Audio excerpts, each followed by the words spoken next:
Good morning, you guys. This is Monty once again from DPLSurve equipment. Kind of a little bit of rain out here in Camarillo, California. Just enough to wet the ground a little bit, actually. But it looks like it could rain a little bit more. Actually, it's very nice, fresh air. I like it when we get a little bit of rain. Of course, we could use a lot more rain, but we got just enough to make the air fresh and the ground wet a little bit. Hopefully, we'll get some more throughout the day. But yeah, we're way behind as far as getting rain out here in Southern California, definitely. So, what else is going on? The guy who was held hostage in Turkey is the American preacher. He's being released, and hopefully he's on his way back home. The hurricane Michael that struck Florida and the Carolinas, I guess it's been downgraded to a tropical storm, and now they're facing the grim task of cleaning up in Florida and I think the Carolinas as well. Looks like Georgia and Virginia may have been spared the brunt of the hurricane. The only problem is the hurricanes seem to be intensifying in strength because of the warm waters in the ocean, giving the hurricanes more energy. So we have to be aware of what we're doing there. What else is going on? I think the gas prices seem to be moderating a little bit. Over the long term, it looks like oil, though, is predicted to go to $100 a barrel, as I mentioned in the last podcast. And interest rates are climbing slowly but surely, so make sure that you're aware of any debt that you have that's tied to interest rates, whether that's credit card, mortgage loans, or whatever, loans that you have outstanding, where there's an opportunity for rates to go up, because they will go up and you will be paying more money on a monthly basis. What else is going on? I don't know. Look like the young people have an opportunity to work seasonally for all the retailers who anticipate a very busy season. Even though, unfortunately, this is the bad news, even though seasonal demand is picking up dramatically, and a lot of young people are going to be able to find jobs, hopefully part-time rather. The bad news is it's just seasonal, it's just part-time, and that a lot of companies are seem to be struggling as far as their long-term propositions are concerned. The retail industry overall just doesn't seem to have that type of stability. Some very prominent companies have filed for bankruptcy and are going to file for bankruptcy, so that doesn't look very good going forward. So you got to be careful who you work for, definitely. Maybe entrepreneurship is the way to go if you can hack it out. Just make sure you have enough capital and you have the staying power and you have a commitment. That may be a choice. What else is going on? I better introduce myself. My name is Monty Henry, owner of DPLSurve equipment. I run a full-service surveillance and security equipment company. We have lifetime guarantees and warranties on all the products. 24/7, 365, tech sales and customer support. We have the largest inventory of items that not only can you buy, but you can rent and layaway as well. And we have the largest, what I call a media center.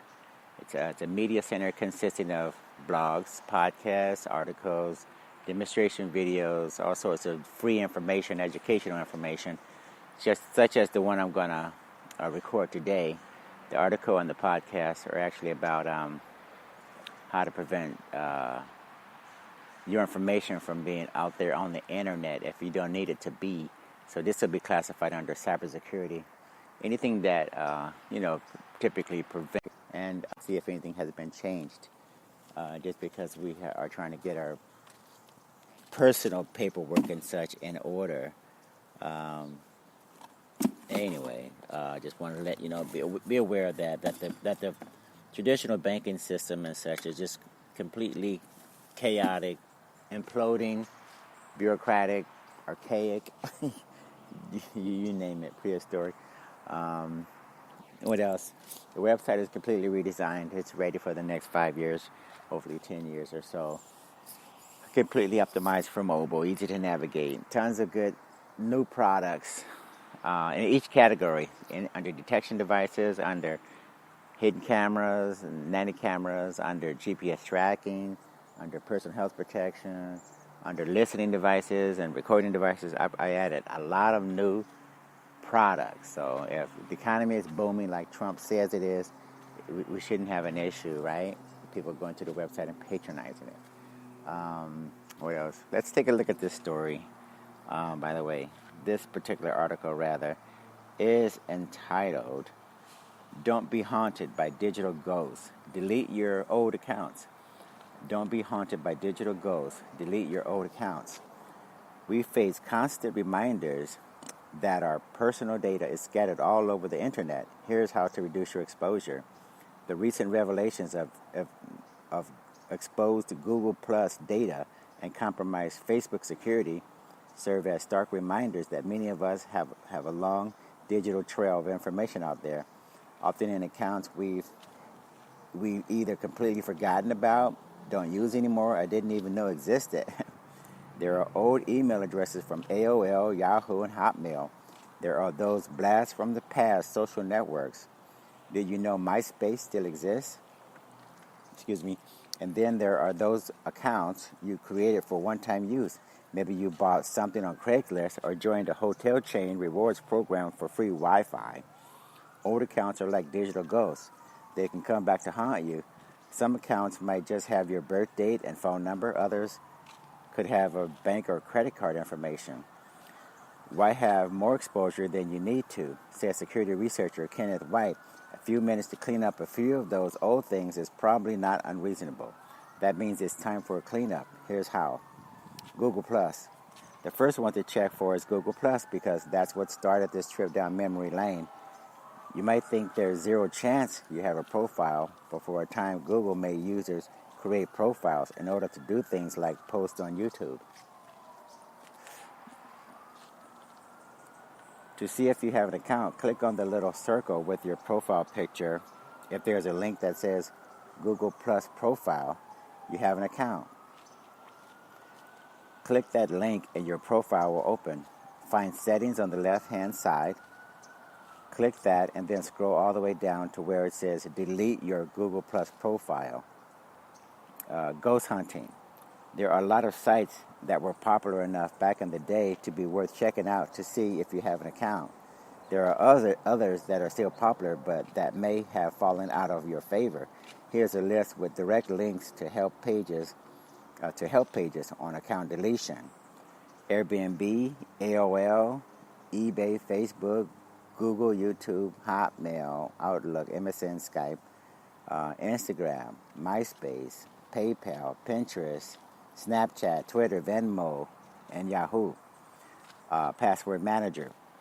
To jog your memory about other old accounts, turn to a password manager. If you already use one, like Dashlane, you probably had it import a list of logins that were saved in your browser when you signed up. By opening your password manager, you'll see all of your accounts. If you ever saved passwords in your browser, go into Preferences to see the list there. For Chrome, hit Settings in the menu on the top right, then look for the People box on top, then select Passwords. In Safari, go to Preferences, then click Passwords tab. Click the Passwords tab. Email search. Another trick is to go into the email accounts you've most often used to sign up for stuff and type in the words "welcome to." Websites will often send you an email after you sign up, and if you're not an inbox zero kind of person, these search terms will produce the equivalent of a walkthrough through a digital cemetery. Resi, Stitch, Fix, TripIt. If you don't remember your password, you'll have to attempt to log in and then reset it. read the fine print. In some cases, getting rid of an account won't be as straightforward as just clicking delete. Companies sometimes make it hard to find the delete button and may try to coax you back with a guilt trip or an easy reactivation process. Facebook offers an alternative deactivation option that makes you unsearchable but retains your data in case you choose to return. In some websites and apps, the option to delete will be buried in settings and involve trial and error clicking. One good trick is to find a search field within the app and type delete account. Often you'll get a help page result with instructions. Some sites let you keep a copy of your data before you go. With a site like Facebook, it's a good idea to take this extra step.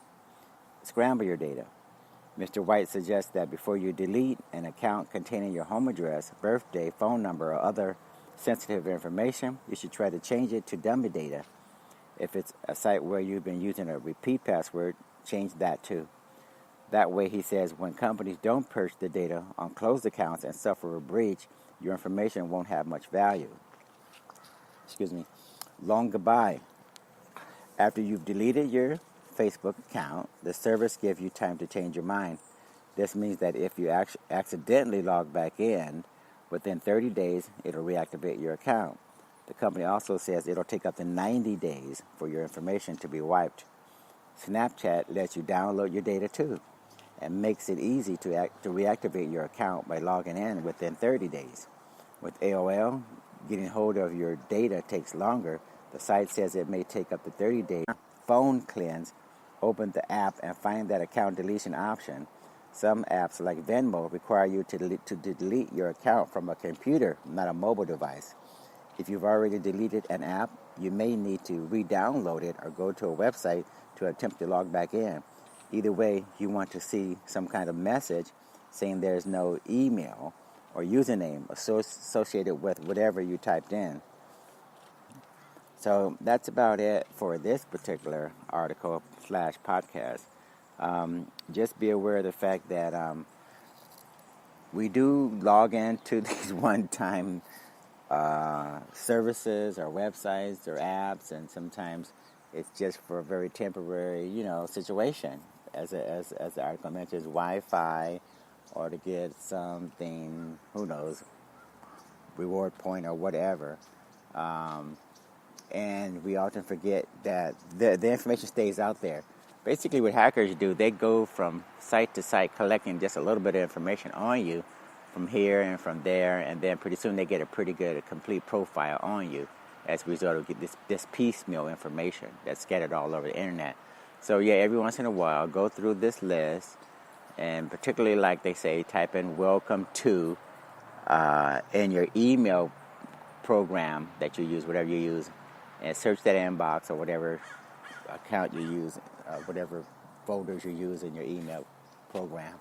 The welcome to should pull up those particular accounts where you logged in, and you get that welcome to email, and that'll help you go back, navigate back towards those sites and delete that information. And for those sites like Facebook, Instagram, that offer you the ability to download your data, take advantage of that, download it, and if you don't need the account or whatever, like they mentioned, go back in and change a lot of that personal information. Take your birth date out of there, change it, addresses, whatever, phone number. You can change that information so that it's dummy information, just in case a hacker does get back in, because these companies don't always delete the data right away, if at all. And if there's dummy information in there as compared to real information, then that doesn't help the hackers at all, or the other people who want to snoop into these accounts.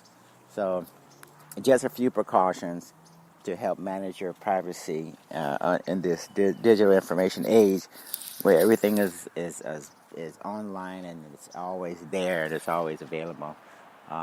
We need to make sure we're somewhat in control of and aware of what's out there.